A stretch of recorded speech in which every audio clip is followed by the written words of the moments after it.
Est-ce que vous pensez d'abord qu'on est en train peut-être d'assister à une prise de conscience enfin du monde universitaire en France et ailleurs, du danger que constitue cette haine anti-Israël qui s'exprime avec toujours plus de véhémence et décomplexée?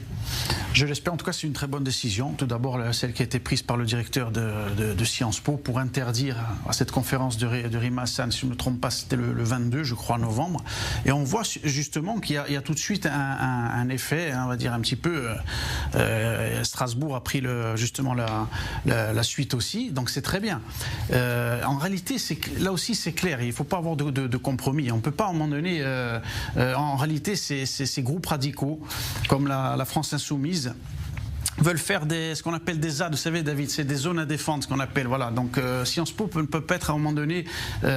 pris en otage pour véhiculer cette propagande islamiste. À un moment donné, il faut une fermeté, et d'ailleurs, j'en avais parlé il y a quelques jours, il faut que la France,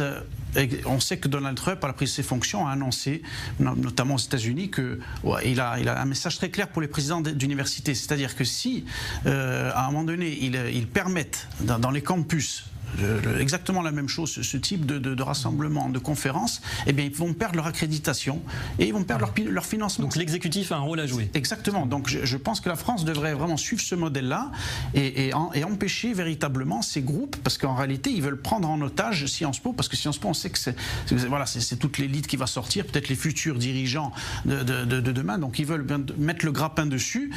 et noyauter, donc c'est très bien, en tout cas c'est une bonne dynamique et j'espère qu'il y aura d'autres mesures beaucoup plus fortes et radicales qui vont permettre que ça soit interdit définitivement, que la France Insoumise n'ait plus cette possibilité d'aller relayer leur propagande islamiste dans les... En tout cas, c'est pas fini parce qu'il y a évidemment un référé libertaire